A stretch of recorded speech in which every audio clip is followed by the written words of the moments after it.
The lights dimmed until only a faint glow lingered on the stage. A hush swept over the hall, the kind of silence that feels heavy, almost sacred. Out from the shadows stepped a boy, no older than 17, his shoes scuffed, his shirt patched at the elbows, his entire frame carrying the weight of a life far harder than his age should have known. In his hands was a guitar, second-hand, the wood worn smooth from years of practice under streetlights. The crowd murmured, their curiosity tinged with doubt. Some leaned to each other, whispering, "Who is he? Can he even play?" Their eyes caught the faded instrument and the boy's trembling hands, and already, judgment was cast. The host's voice broke the silence. "Please welcome Daniel." A weak applause followed, more out of politeness than belief. Daniel stood frozen for a moment, his breath shallow. He wasn't here for applause. He wasn't here for fame. He was here because this was the only way he knew how to say thank you. Then, a single chord rang out. Thin, fragile, but strangely haunting. The melody of Hotel California began to pour from the old guitar. The hall stilled instantly. Something in the boy's touch carried both desperation and devotion. Each note seemed to carry a story, of hunger, of sacrifice, of nights spent alone with music as his only companion. Behind the curtain, an older woman pressed her hand to her lips. Her dress was worn, her face lined with exhaustion, but her eyes were alive with tears. She knew this song. Years ago, when her voice was strong, she had sung it softly to her child before sleep.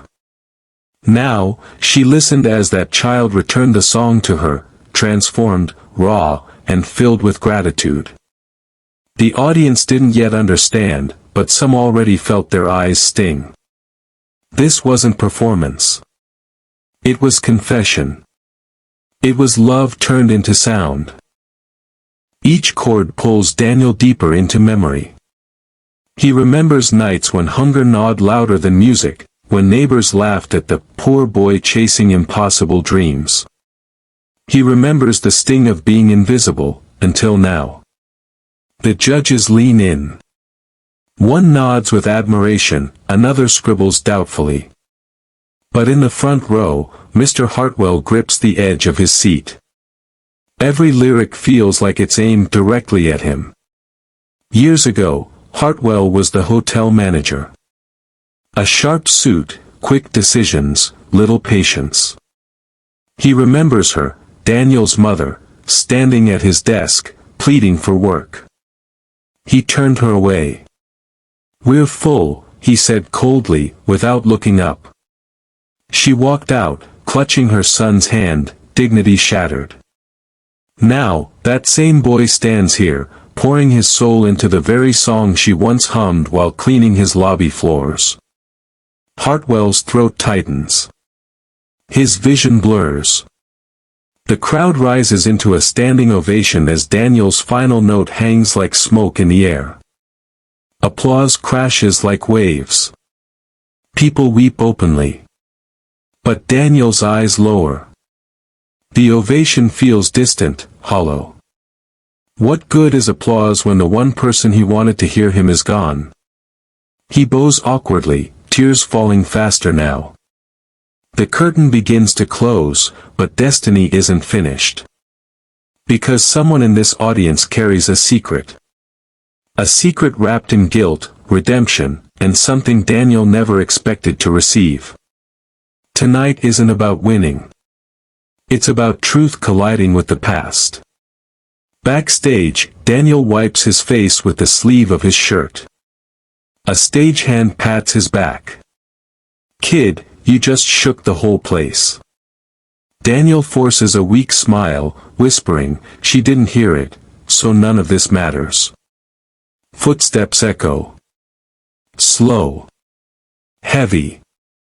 Mr. Hartwell emerges from the shadows, his expression torn between courage and shame. "Daniel," he begins, voice trembling, "do you remember me?"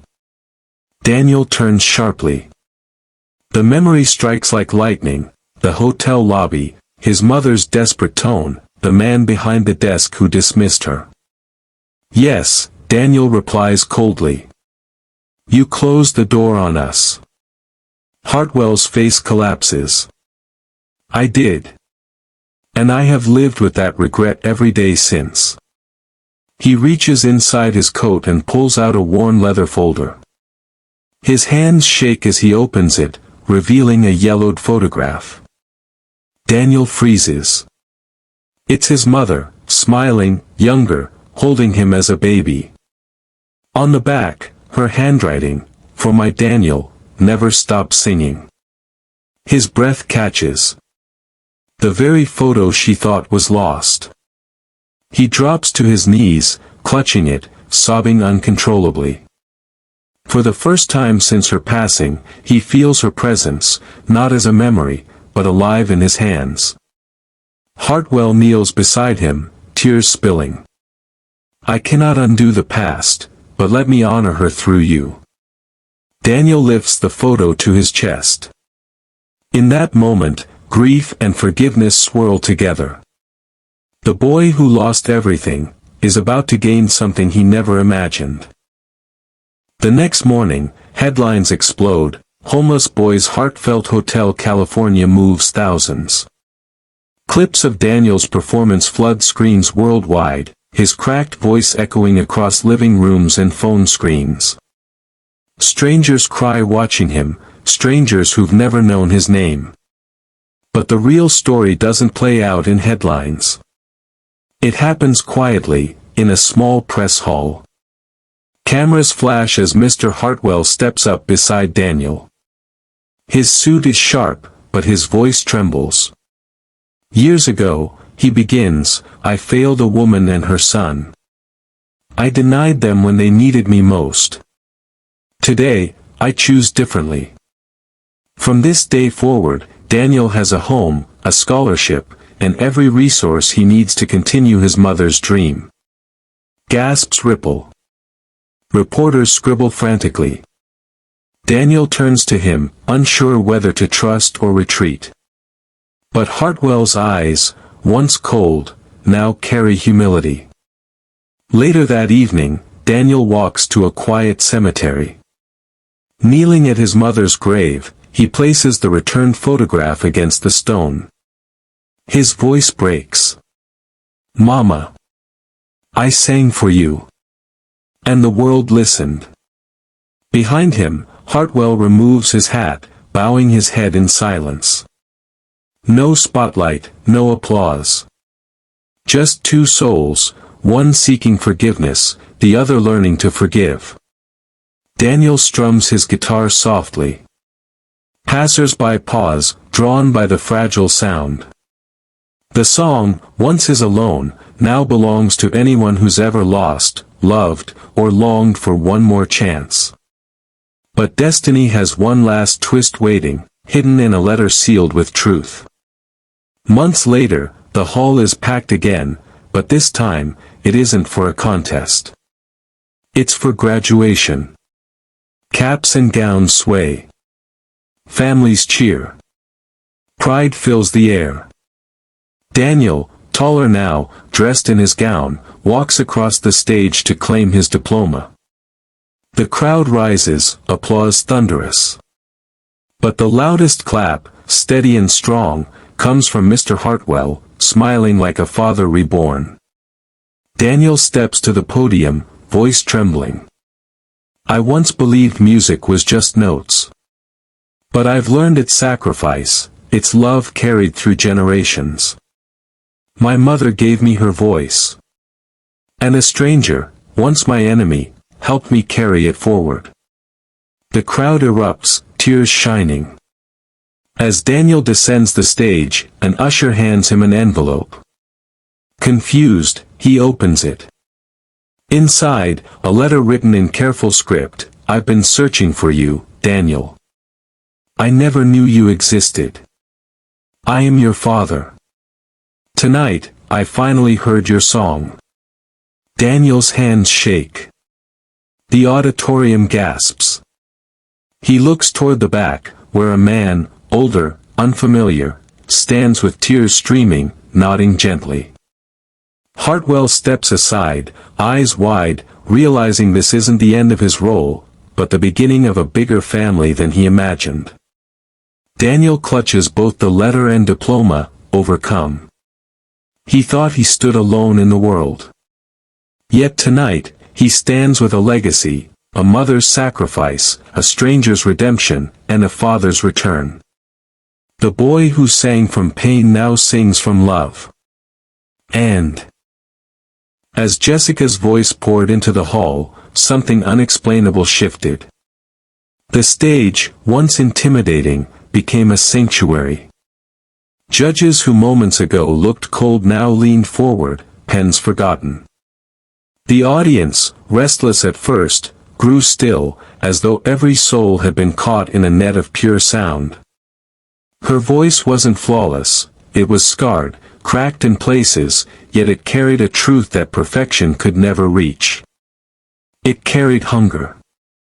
It carried loss. It carried love. Each lyric soared higher, weaving threads of her father's sacrifice into every note. She remembered his tired smile, his calloused hands guiding her through dreams too heavy for a child to carry alone. And now, it felt as though he was there, standing at the very back, in his old work uniform, nodding with pride. On the final chorus, Jessica stepped away from the microphone. No safety net, no filter, only her raw voice filling the cavernous space. The sound trembled, human and unguarded, but it was real. When the last note broke free, silence followed. Then, an eruption.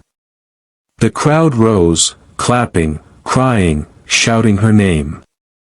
But Jessica bowed her head, whispering through tears, "This was always yours, Dad." A judge, breaking formality, stood first to applaud. One by one, others followed, until the entire hall was on its feet, celebrating not just a performance, but a legacy reborn in song.